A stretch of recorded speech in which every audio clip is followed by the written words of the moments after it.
Boa noite, amigos que estão nos assistindo. Mais um Evangelho online.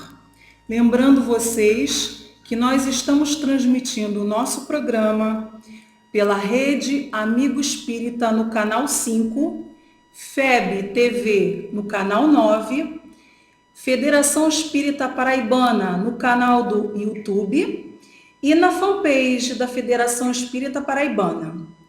Lembrando também para você pegar o seu copinho com água, para que seja fluidificada durante o nosso Evangelho. Hoje com vocês, nós temos dois convidados, o Eduardo Sorrentino e o nosso amigo Antônio Breão, ambos... Antônio Creão, ambos trabalhadores do Centro Espírita Viana de Carvalho. Estamos muito felizes aí com a sua presença, tá certo? E o nosso Evangelho Online de hoje é do Evangelho segundo o Espiritismo, capítulo 13, o óbolo da viúva, mas que tem cujo título principal, que a vossa mão esquerda não saiba o que dá a vossa mão direita. E o nosso estudo é o óbolo da viúva. Lendo a parte do Evangelho, Jesus, tendo sentado em frente à caixa de esmolas, observa a maneira pela qual o povo ali colocava o dinheiro, e que muita gente rica colocava grandes quantidades. Ele viu também uma pobre viúva que colocou somente 2 pequenas moedas de pouco valor. Jesus chamou então seus discípulos e lhes disse: vos digo em verdade, esta pobre viúva deu mais que os outros, pois estes deram o que têm em abundância, enquanto ela deu de sua miséria, deu mesmo tudo o que possuía e do que lhe restava para viver. Esta passagem consta no Evangelho de Marcos, capítulo 12, versículo 41 a 44, e no Evangelho de Lucas, versículo 21, do item 1 ao 4.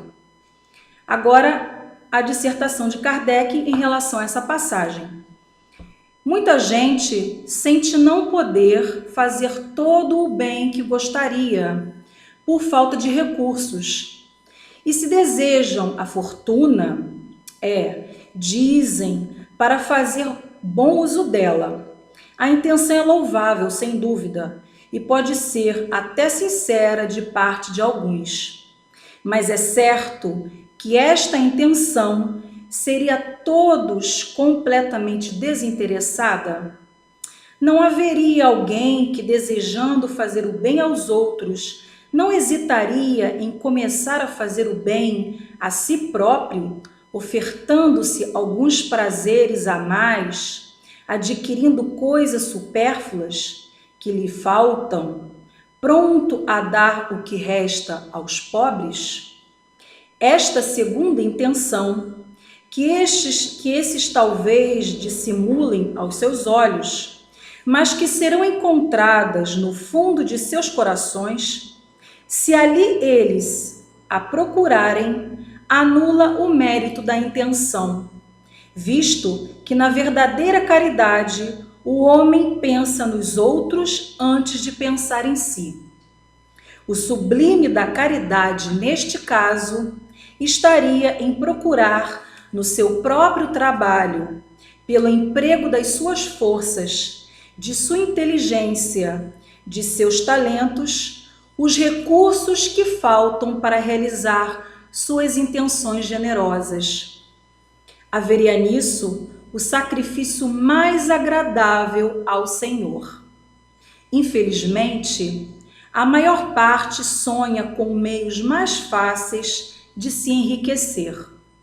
Repentinamente e sem esforço, correndo atrás de fantasias, como descobertas de tesouros, loterias, descobertas de heranças inesperadas e etc.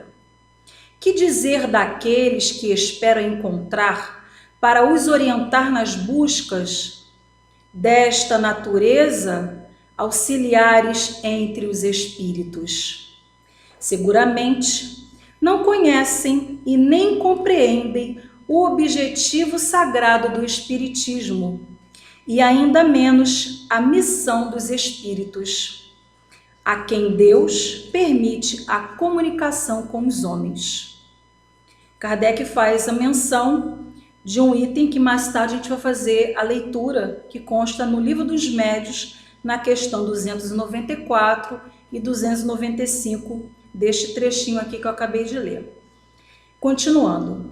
Aqueles cuja intenção está desprovida de todo interesse pessoal devem se consolar da sua impossibilidade em fazer todo o bem que desejam, com a ideia de que o óbolo do pobre, o qual se priva ao dar, pesa mais na balança de Deus que o ouro do rico, que dá sem se privar de nada. A satisfação seria grande, sem dúvida, de poder socorrer amplamente a indigência, mas, se isto é recusado, devemos nos submeter e nos limitar ao que se pode fazer. Aliás, não é só com o ouro que se pode secar as lágrimas, e seria necessário ficarmos inativos porque não o possuímos? Todo aquele que quer sinceramente se tornar útil aos seus irmãos encontrará 1000 ocasiões em fazê-lo. Que ele as procure e as encontrará. Se não for de uma forma, será de outra, pois não há ninguém em pleno gozo de suas faculdades que não possa prestar um serviço qualquer, consolar alguém, diminuir o seu sofrimento físico ou moral, tomar uma atitude útil na falta de dinheiro, não teria cada um seu esforço, seu tempo, seu repouso, do qual poderia dar uma parte? Isso também é a esmola do pobre, o óbolo da viúva. Eduardo, o que você gostaria de contribuir em relação a essa passagem, que é muito rica, né? Essa passagem, ela realmente ela é extremamente cheia de informações acerca da caridade. Sim. Né? Eu acho que assim, importante a gente começar a falar primeiro que essa passagem, pensando aqui um pouco no sentido da caridade, ela está trabalhando um dos aspectos da caridade, que é exatamente a caridade material. Sim. Né? A gente sabe que a caridade ela pode ser dividida em caridade moral e material, né? E no decorrer dela, exatamente no final, né, do que você acabou de ler, Kardec fala um pouquinho sobre essa caridade moral, mostrando exatamente que nós não necessitamos apenas do recurso para exercitar a caridade, né? E aí, quando a gente fala da caridade, eu acho fundamental lembrar da questão do Livro dos Espíritos, né, que exatamente pergunta o que seria a caridade no pensamento de Jesus, né, de acordo com Jesus, e os Espíritos respondem, né, benevolência para com todos, indulgência para as imperfeições alheias e perdão das ofensas. Ou seja, vai muito, mas muito além da questão simplesmente da esmola. Isso. Né? Então muitas pessoas confundem a caridade com a esmola, quando a esmola é uma pequena, mas muito pequena mesmo, parte da caridade. Isso. Tá? E assim, é claro que a gente vai aprofundar muito mais a questão da forma como Jesus trata, né, dessa contribuição que a viúva dá, né, esse óbolo, né, que é até engraçado que Neto, acho que há 2 semanas ele fez uma palestra no Viana exatamente sobre esse tema. Neto Batista, e aí minha esposa assistiu, e aí ela me perguntou no final, o que é óbolo? Né? E talvez algumas pessoas também estejam do outro lado pensando, né? O que é o óbolo? Né? E o óbolo nada mais é do que uma pequena contribuição, uma pequena esmola, Sim, né? sim. O óbolo poderia ser também uma pequena quantidade de moedas ou uma pequena esmola, enfim, uma caridade pequena, exatamente um recurso pequeno, né? Mas que é muito interessante a gente ver, e eu estava falando isso com o Creão antes de começar, exatamente a coragem dessa viúva, Verdade. né? Porque ela entra no templo, onde as pessoas normalmente faziam grandes contribuições, faziam questão de levar muitas moedas, até para que ao cair aquelas moedas fizessem muito barulho, para que todos olhassem e falassem, nossa, olha como Eduardo está doando muito, como ele é generoso, como ele é próspero, como a vida dele está abundante. E aquela viúva foi lá, miudinha, quietinha, com 2 moedinhas ela colocou lá, ou seja, certamente foi até ridicularizada por alguns, mas, como a gente vê, extremamente enaltecida por Jesus, porque entendia o sentido mais profundo da caridade, não só aquele aspecto material, aquele aspecto momentâneo. Verdade. E você, Antônio, o que você gostaria de falar a respeito? Bem, eu vou voltar mais assim, o Eduardo já fez uma abordagem, vou tentar fazer uma outra. Sim. O cenário em que esse acontecimento se dá, né, Carlos Torre Pastorino acha que foi no próprio templo, né? Mais especificamente no átrio das mulheres. Né? Então Jesus está lá, numa escadaria, existiam... Pastorino fala de 13 salas onde as doações eram feitas. Né? E Jesus está lá com os seus discípulos. Na verdade, essa passagem é um ensinamento que Jesus dá aos seus discípulos. Jesus está vendo lá as pessoas fazerem as suas ofertas. E os discípulos também estão assistindo. E, obviamente, eles estão impressionados com aqueles que doam vultosas quantias, né? Como o Eduardo falou, naquele tempo não existia papel moeda, né? O dinheiro era metal, né? E Marcos diz que ela doou duas moedas que correspondem a um quadrante. Né? O quadrante era uma moeda romana, feita em metal sem valor, ou seja, em bronze. Né? Ela tinha... O valor dela era quase nenhum. Ela era 64 avos de um denário. Ou seja, um denário pagava uma jornada de um trabalhador comum de um dia. Então você pega esse denário e divide em 64 vezes, que você vai ter o valor correspondente, que era um quadrante. Ou seja, quase nada, né? Ou seja, então os discípulos que estão lá olhando, então quando alguém botava grande, possivelmente o batia muito. Que coisa, né? Talvez alguns comentassem até do tipo, ele deu isso porque ele tem muito, mas se fosse eu daria muito mais. Né, do que ele, se tivesse o que ele tem. É preciso entender que os discípulos, eles são humanos. Sim, né? sim. É por isso que a gente se identifica com ele, e a nossa esperança é repetir o que eles repetiram, o que eles fizeram, que se elevaram, né? Naquele caminhar. Né? Então, por isso que é muito bom ver como eram os sentimentos deles. Né? E na hora que aquela mulher põe aquela quantidade tão pequena, eles devem ter pensado assim, poxa, mas isso não vai fazer a menor diferença, isso não serve para nada, isso não paga nada, não compra nada. E aí é quando Jesus intervém. Né? Porque então Jesus percebeu como era que eles viam mentalmente a questão de doar. Né? Ou seja, o doar não basta doar, você doar daquilo que lhe faz falta é uma raridade. Né? É uma raridade. Ela é tão rara que Jesus destaca isso, a despeito da quantia ser irrisória. Né? Em geral, nós doamos daquilo que nós temos em abundância. E não há nenhum problema quanto a isso, há de se dizer.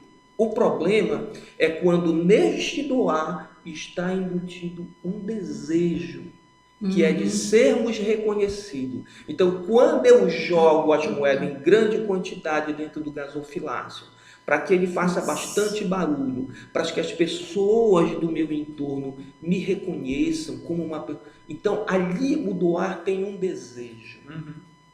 Né? Isso mostra que eu não tenho nenhum controle mental. Né?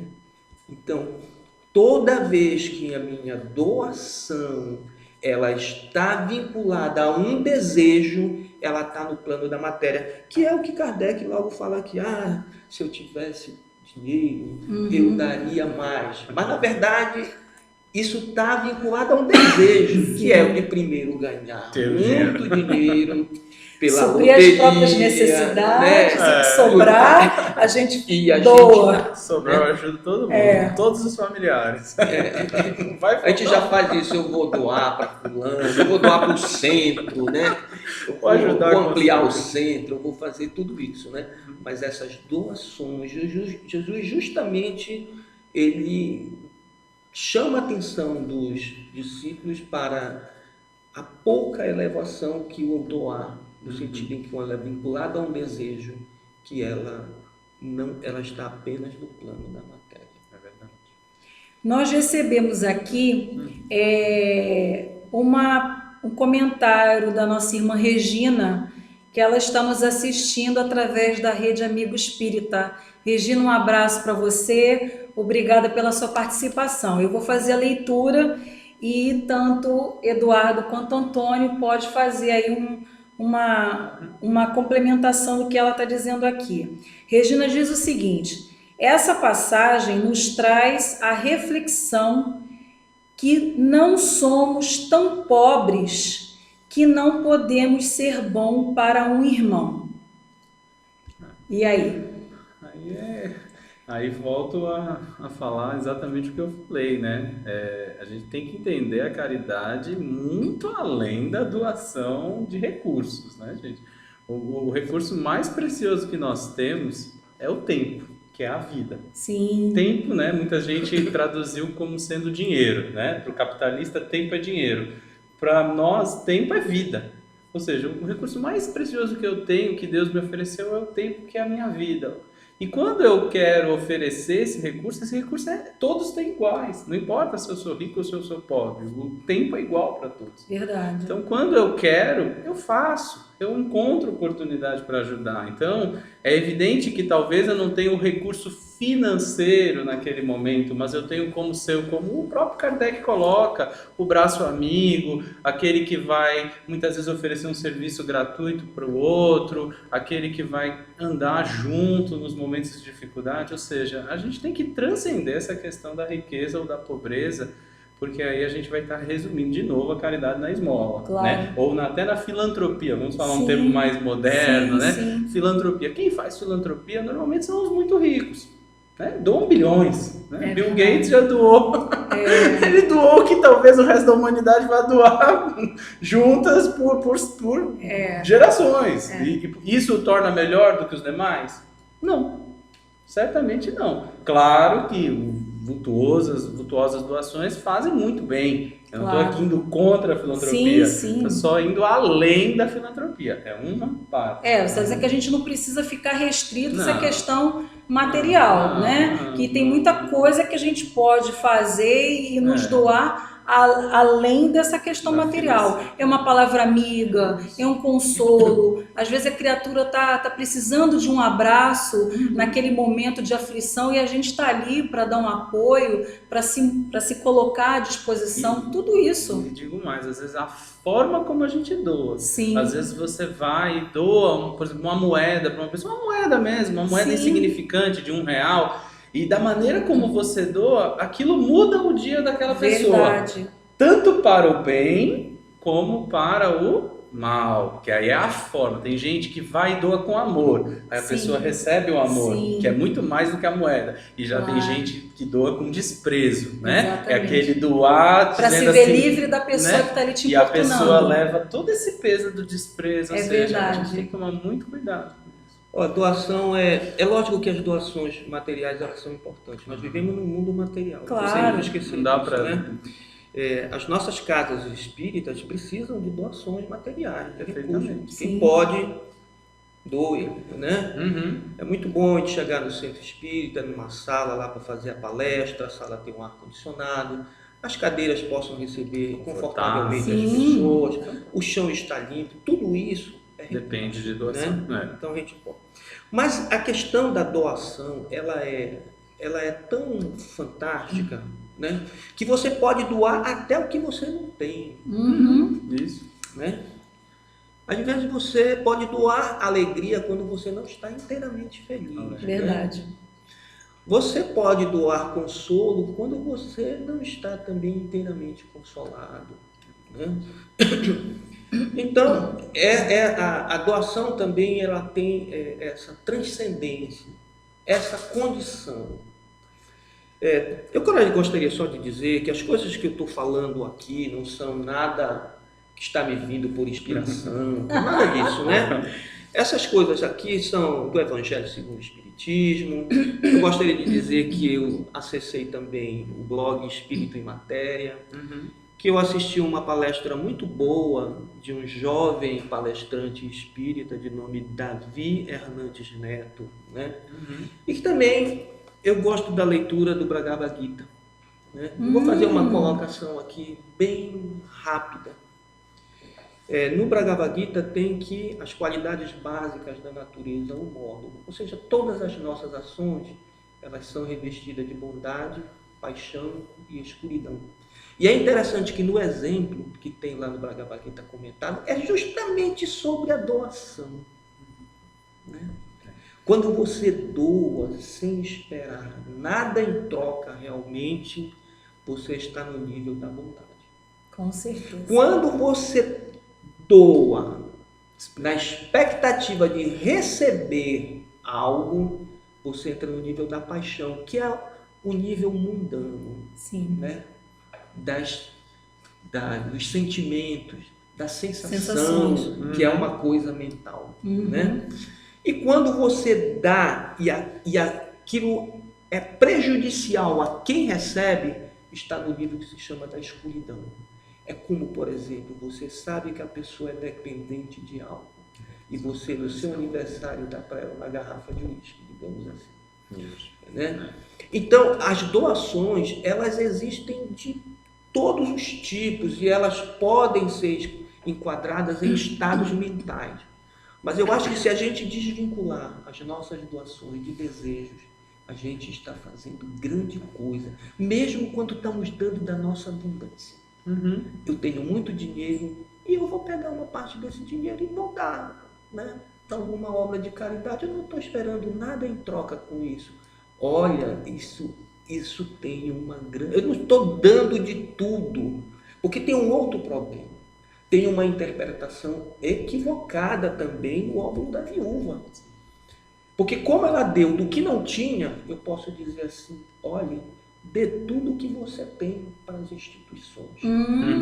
Verdade. Né? Muito bem colocado. Dê tudo. Entregue a sua casa, É entregue seu verdade. carro, a sua poupança. Isso, Né? isso aí. Mas quem pede para você doar nessa condição, em geral diz assim, dê porque você vai receber em dobro. Aí é a lei da permuta. É o desejo. É isso aí. Aí já quem está dando tudo Já está na intenção no desejo. Exatamente. E aí entra na paixão. Na paixão, isso aí. No nível da paixão. É isso Ou aí. seja, no nível da matéria. Muito bem colocado, Antônio. É uma outra visão. Olha, nós temos muitas situações. Isso aqui dá muitos do desdobramentos, essa passagem aqui. Então, cuidado com as interpretações do verdade. óbolo. Não só do óbolo. Não só do óbolo. É verdade. Engraçado, você falou dessa questão da riqueza, porque a riqueza, ela é um empréstimo de Deus, né? Para os homens, né? Então, a gente também, é aquela coisa, a criatura que é bem abastada, né, financeiramente, ela recebeu isso do pai, não é verdade? E se o pai deu essa condição, né, é claro que o pai deu essa condição e através também do próprio trabalho da criatura, do esforço, tá tudo vinculado. Sim, está tudo vinculado. Mas uma parte dessa condição que é recebida de Deus é claro que não é para desfrutar sozinho, né? É claro. Só um minutinho, o meu técnico Antônio tá me mandando um recadinho. 5 minutos para a gente fechar? Nossa! Temos chegou mais uma pergunta? Então vamos lá. Tá, ok. Temos mais 5 minutos. Eu vou fazer uma leitura rapidinho que eu tinha dito do Livro dos Médiuns, que ele faz referência aqui da questão 294 e 295, que é a parte do Evangelho quando ele fala das criaturas desejarem tanta riqueza e de repente utilizarem de espíritos para isso, né? Então, na 294, ele fala assim: podem os espíritos guiar os homens nas pesquisas científicas e nas descobertas? Então, ele fala, eu não vou ler a questão toda, mas o final dela, que é bem direcionada para a nossa passagem, que é quando ele fala assim, ele coloca em aspas, ele fala assim: disse Deus ao homem, tirarás da terra o teu alimento com o suor do teu rosto. Admirável figura que pinta a condição em que ele se encontra nesse mundo. Tem que progredir em tudo, pelo esforço no trabalho. Se lhe dissem as coisas inteiramente prontas, de que lhe serviria a inteligência? Seria como estudante cujos deveres um outro faça. Então ele está falando em relação às criaturas que procuram e que querem esse mapa da mina pronto para enriquecer e não querem ter trabalho com nada. E a questão 295, ele fala assim: podem os espíritos fazer que se descubram tesouros? E ele responde: os espíritos superiores não se ocupam com essas coisas, mas os zombeteiros frequentemente indicam tesouros que não existem, ou se comprazem em apontá-los no lugar quando se acham em um lugar oposto. Isso tem uma utilidade para mostrar que a verdadeira riqueza está no trabalho. Se a providência divina destina tesouros ocultos a alguém, essa pessoa o achará naturalmente, de outra forma não. Aí tem uma outra questão, que se deve pensar da crença nos espíritos guardiães de tesouros ocultos, mas aí a gente vai acabar ultrapassando o nosso tempo. Mas essa principal que eu li é que se encaixa mais nessa nossa passagem. Eduardo e Antônio, quer fazer algum comentário em relação a esse trechinho aqui do Livro dos Médiuns? Então vamos lá. Sobre essa questão da intervenção dos espíritos, eu acho que a gente tem que lembrar sempre de uma passagem que aconteceu com o próprio Kardec durante a produção do livro O Evangelho segundo o Espiritismo, que é a fatídica passagem, né, lá das batidas na mesa. Sim. Enquanto ele escrevia, né? Então eu acho que aquela passagem ela ilustra muito bem como é que é a intervenção dos espíritos em qualquer obra que venha a ser realizada, até mesmo a obra que era deles, porque a doutrina é dos espíritos. Isso. Mas eles, quando viram que Kardec estava escrevendo algo errado, eles não interferiram diretamente, eles bateram na mesa, né? Quando Kardec foi tomar conhecimento disso através de uma reunião mediúnica, né? Através do contato que ele teve com o Espírito de Verdade, o Espírito de Verdade disse que havia um erro, né? E esse erro, na verdade, eles nem mesmo mostraram qual era. Ele teve que descobrir qual era o erro. Ou seja, se para ele a doutrina dos Espíritos foi assim revelada, imagina para nós os tesouros. Nós temos que nos virar para encontrar os nossos tesouros. Não adianta a gente ficar contando com essa ajuda, porque ela não virá dessa forma, né? Verdade.